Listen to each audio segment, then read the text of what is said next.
ఇవన్నీ చెప్పిన తర్వాత మళ్ళీ మీకు వస్తాం సార్. ఇది ఫ్లోలో మొత్తం ఒక్కొక్కటి మొత్తం దిల్ రాజు గారి ఆయన ఆస్కార్ అవార్డు ఆ నటనకి ఆ రోజు మీరు అంతా చూసి ఉంటారు. ఆయన వ్యక్తిత్వం బయట పెట్టాల. ఇది వాస్తవం కాదా? దాన్ని తీసుకొచ్చి ఇంకోటి, నిన్న మీరు టీవీలో స్క్రోలింగ్లు అన్నీ చూసుంటారు, మొత్తం స్క్రోలింగ్లు అన్నీ చూసుంటారు. పవన్ కళ్యాణ్ గారు స్టేట్మెంట్ ఇచ్చారు. ఏం స్టేట్మెంట్ ఇచ్చారు? ఈసారి నా సినిమా అయినా సరే రేట్లు రావాలంటే త్రూ ఛాంబర్ ద్వారా రావాలి ఆయన స్టేట్మెంట్ ఇవ్వడం జరిగింది. దీనికి నటుడు, ఆస్కార నటుడు దిల్ రాజు గారు వెంటనే స్వాగతిస్తున్నామని చెప్పారు. మీరు చూసి ఉంటారు స్కూలింగ్లో. ఈరోజు పవన్ కళ్యాణ్ గారు పెట్టకుండా స్వాగతిస్తామని చెప్తారు. పవన్ కళ్యాణ్ గారి సినిమా జూన్ 12 అని తెలిసి జూన్ 1 బంద్ అని అన్నీ ఇదే టీవీ స్క్రోలింగ్లు అన్నీ వచ్చాయిగా, ఇదే స్క్రోలింగ్లు అన్నీ వచ్చాయి కదా. నువ్వెందుకు ఇది ఖండించలేదు? అంటే మమ్మల్ని అడ్డు పెట్టుకుని నువ్వు నైజా నవాబుకే వెళ్ళాలనుకుంటున్నావు. దానికి మేము ఒప్పుకోలేదు.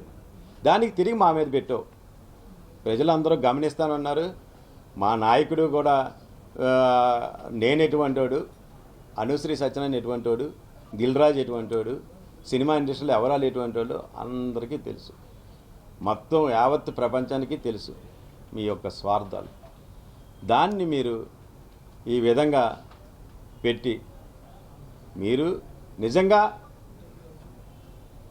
అరవింద్ గారు ప్రెస్ మీట్ పెట్టి నాకు 15 థియేటర్లు ఉన్నాయి, నేను ఇంకా టైం అయిపోగానే వదిలేస్తున్నారు.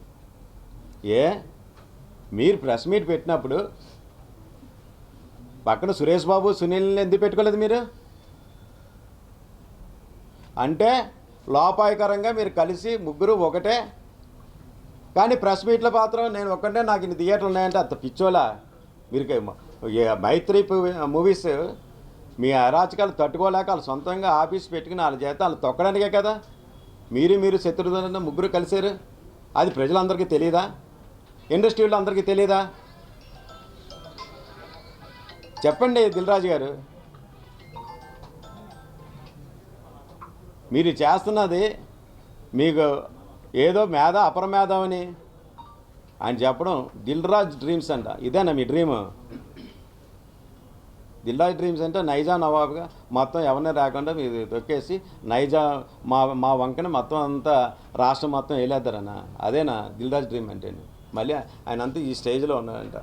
ఈ స్టేజ్లో ఉన్నవి నువ్వు ఎగ్జిబిటర్ సెక్టారు, ఆంధ్రాకి సంబంధించిన ఎగ్జిబిటర్ సెక్టారు రామ్ ప్రసాద్ గారు చైర్మన్ గారికి ఆయన మీరు సురేష్ బాబు గారు ఒత్తిడి చేసి ఛాంబర్లో లెటర్ పెట్టించారా లేదా? ఎందుకు అది?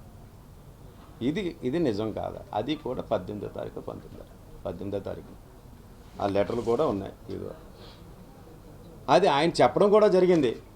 3 సెక్టార్లో కూడా ఆయన చెప్పడం కూడా జరిగింది. దీన్ని అప్పటికి పవన్ కళ్యాణ్ సినిమా అనౌన్స్ అయింది. అప్పుడు మీరు సోకాల్ సురేష్ బాబు ఉన్నారు, మీరు ఉన్నారు, మీ తమ్ముడు ఉన్నాడు, శిరీష్ రెడ్డి గారు ఉన్నారు. ఎందుకు ఆ రోజు ఖండించలేదు? ఖండించడం వదిలే, శిరీష్ రెడ్డి గారు 3 సెక్టార్లో కూడా ఎట్టి పరిస్థితుల్లో జూన్ 1 నుంచి బంద్ అని చెప్పారా లేదా? అందరు ఇక్కడ తీయండి. అది అందరూ కూడా తెలిసిన విషయమే కదా. 3 సెక్టార్లలో దీన్ని మీరు నా మీదకు తోలి ఏదో మీరు తప్పించుకున్నారంటే అది కరెక్ట్ కాదు. భగవంతుడు ఉన్నాడు, అంతకంతా ఉంచి నా దేవుడు శ్రీ పవన్ కళ్యాణ్. ఆయన అంతా గమనిస్తాడు. అంత అమాయకులు శిక్ష పడితే ఒప్పుకోడు. దుర్మార్గులు చండాలం ఏదో అంటారు కదా, మొత్తం తోలు తొక్క తీసి అంతు చూసేస్తాడండి దుర్మార్గులు ఎవరైనా చేశారంటే. ఎందుకంటే నేను పార్టీ పెట్టినప్పటి నుంచి ఉంటున్నాను. పార్టీ పెట్టినప్పటి నుంచి నేను పవన్ కళ్యాణ్ గారి పార్టీ సిద్ధాంతాలు కానీ అది కానీ నేను ఎప్పుడూ అవాయిడ్ చేయలేదు. నాకు నిజంగా చాలా బాధాకరమైన విషయం. నా వ్యాపారాలు మానుకొని ఎక్కువ అసలు ఈ మధ్య చూడండి నా థియేటర్లు నాకు ఈ సినిమాలే చేయటం లేదు. నేను వ్యాపారం బాగాలేదు, సినిమాలు చేయటం లేదు. అయినా సరే సినిమాలు కూడా ఎలాగుంటున్నాయో మీరు పేయింగ్ కూడా లేవు చాలామంది. వాటికి నేను మామూలుగా ఉంటే మీరు నేనేదో మా పవన్ కళ్యాణ్ గారి భక్తుడిగా నేను ఆయన చేసి కార్యక్రమాలు అన్నీ కూడా సిద్ధాంతాలు కానీ జనాల్లోకి తీసుకెళ్ళి అన్నీ నేను నా అంతటా నేను మా మా జన సైనికులు వీర మహిళలు వీళ్ళందరూ సహాయ సహకారంతో నేను వెళుతుంటే నన్ను నా రాజకీయ భవిష్యత్తు మీద మీరు ఈ విధంగా మీ జనసేన నేత అని పేరు చెప్పి మీరు ఈ విధంగా నన్ను బ్లేమ్ చేయడం ఎంతవరకు సమంజసం? మీరు ఇప్పటికీ కూడా పత్రిక ముఖంగా ఛాలెంజ్ చేసి చెప్తున్నాను. హరిహర వీరమ్మలు నేను బ్యాన్ చేయండి అని మీరు వీడియో ఉందని అంటున్నారు కాబట్టి అది నిజంగా నిరూపించండి. మీకు దమ్ము ధైర్యం ఉంటే, లేకపోతే నేను కోర్టుకి వెళ్తాను మిమ్మల్ని ఎట్టి పరిస్థితుల్లో. ఎందుకంటే నా భవిష్యత్తుతో ఆడుకున్నారు మీరు. ఎప్పుడో మే 13న వాళ్ళతోటి పెట్టిన దానికి అప్పుడు అనౌన్స్ లేదు. అది కూడా మేము బంద్ అని మాత్రం అనలేదు. వర్కౌట్ కాకపోతే మూసేస్తామని చెప్పాము, కానీ అసలు బంద్ అని మాత్రం కాలేదు. కాలితే చూడండి, జిల్లాలో ఇప్పుడు ఎన్ని థియేటర్లు ఉన్నాయి, ఎన్ని థియేటర్లు క్లోజ్ చేసి ఉన్నాయి ఒకసారి చూడండి. మన అందరూ ఆఫీసర్లు కూడా వెళ్ళారు, అన్ని థియేటర్లు చేస్తారు, ఎన్ని థియేటర్లు మూస్తున్నాయో వాళ్ళు చూశారు. ఇది ఎగ్జిబిటర్ల పరిస్థితి. దానికోసం అన్నాం, కానీ మీరు అసలు పవన్ కళ్యాణ్ గారి సినిమాని ఆపే దమ్ము ధైర్యం ఎవరికి ఉంటుందండి? సోల్జర్స్ జన సైనికులు అంటే ఎవడు అడ్డొచ్చినా సరే ఒప్పుకోరు. అటువంటిది మీరు ఈ విధంగా చేయడం ఎంతవరకు కరెక్టు?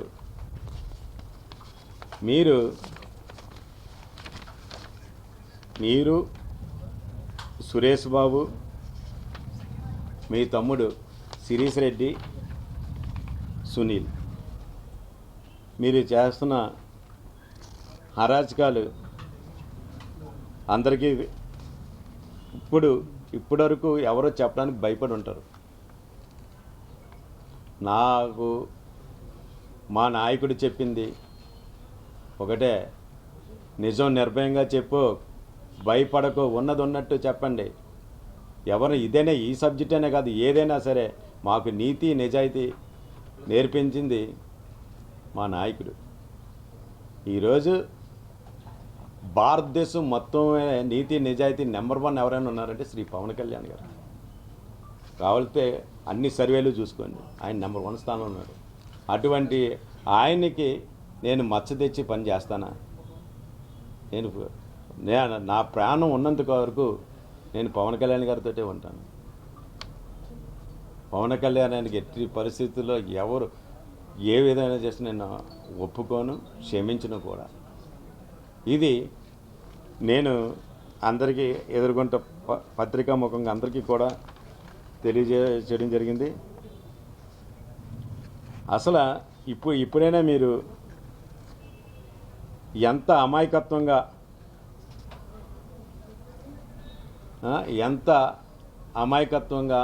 ఏ విధంగా ప్రెస్ మీట్ పెట్టారో చాలామంది ట్విట్టర్లో కూడా చేస్తున్నారు. కమల్ హాసన్ అని పెట్టడం కూడా చాలా చూసాం మనం.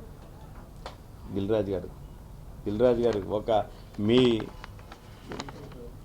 స్వార్థం కోసం మాలాంటి అమాయకుని బలి చేయడానికి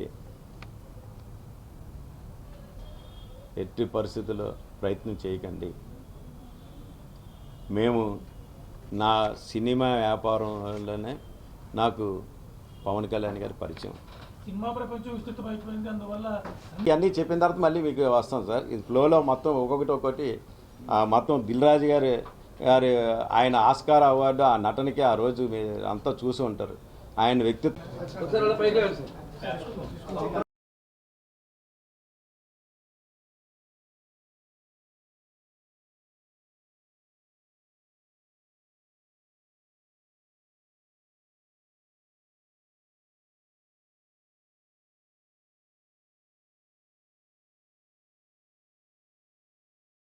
సొంతంగా తీసేసుకుంటున్నారు.